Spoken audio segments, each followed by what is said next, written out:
मेरे पति हमेशा से ही एक असभ्य, बेताब और घमंडी किस्म के इंसान रहे हैं। मैंने अपनी बेटी और परिवार वालों की वजह से उन्हें कभी नहीं छोड़ा। हम दोनों को एक दूसरे से शादी करने के लिए मजबूर किया गया था। ऐसा इसलिए क्योंकि हम दोनों के पिता के बीच एक व्यापारिक समझौता हुआ था, जिसकी वजह से मेरा रिश्ता उनके साथ तय हो गया। मेरे परिवार में शादियों का ऐसा ही पैटर्न चला रहा है, जिससे मुझे सबसे ज्यादा नफरत है। मुझे कभी भी किसी ऐसे व्यक्ति के साथ रहने का मौका नहीं मिला जिससे मैं प्यार कर सकूं। मुझे अपने पति से भी कभी प्यार नहीं मिला। उन्होंने मुझे कभी नहीं बताया कि वो मुझसे प्यार क्यों नहीं करते हैं। मेरी बेटी का गणित का टीचर बहुत प्यारा लड़का था। मैंने अक्सर उसे मुझसे नजरें मिलाते हुए देखा था। एक दिन जब मेरी बेटी अपनी नानी की देखभाल कर रही थी, तब मैंने उसे अपने साथ एक कप चाय पीने के लिए आमंत्रित किया।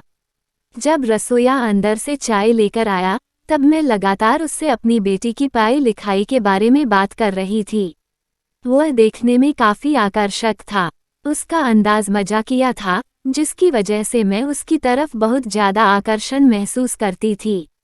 इस घटना के बाद मुझे समझ आया कि मेरे साथ की महिलाओं के लिए शादी के बाद अफेयर रखना कोई बड़ी बात नहीं थी, क्योंकि हमारे पुरुष अपने काम में कुछ ज्यादा ही बिजी रहते हैं।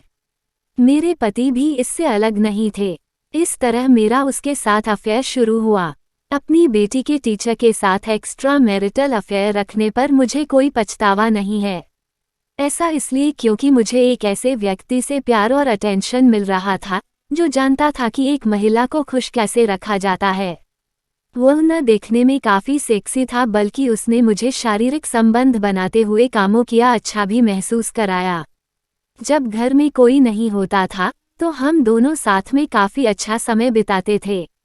मैंने सुनिश्चित किया कि इस दौरान मैं अपने घर में घरेलू सहायिका नहीं रख सकती, क्योंकि वह हमारे अफेयर के बारे में मेरे पति को बता सकती थी। भगवान जाने फिर वह क्या करेगा। 36 साल की उम्र में मुझे प्यार और जुनून मिला, जिसने मुझे सबसे ज्यादा खुशी का अनुभव कराया।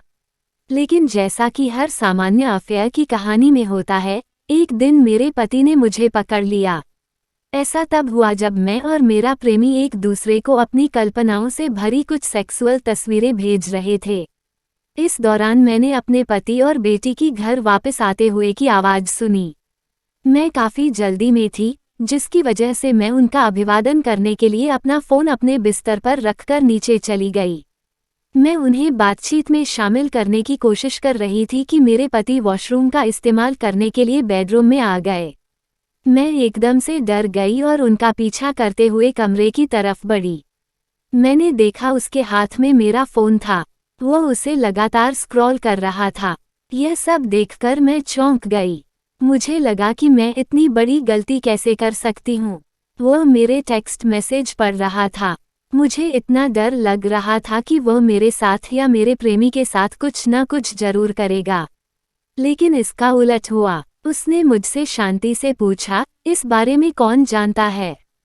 मैंने कहा, कोई नहीं। उसने फोन को जमीन पर फेंक दिया और उसके टुकड़े टुकड़े कर दिए। निराश होकर उसने अपनी उंगलियों को अपने बालों में घुमाते हुए कहा, मैं नहीं चाहता कि हमारी बेटी इन सब चीजों से प्रभावित हो।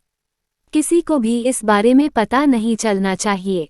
मुझे परवाह नहीं है कि आप किसके साथ क्या कर रही हो, लेकिन एक परिवार के रूप में हमारी प्रतिष्ठा दांव पर नहीं लगनी चाहिए, वरना इसका अंजाम बहुत बुरा होगा। अपने पति की इन बातों को सुनकर मैं पूरी तरह से चुप रही। लेकिन इस दौरान मुझे इस बात का एहसास हुआ कि उसे मेरी बिल्कुल भी परवाह नहीं थी। हमारी शादी पूरी तरह फर्जी थी। अगर मेरे पति ने कभी मेरी परवाह की होती, तो वह मुझसे कभी ऐसा नहीं कहता। वह मुझे डराता धमकाता, लेकिन ऐसा नहीं हुआ।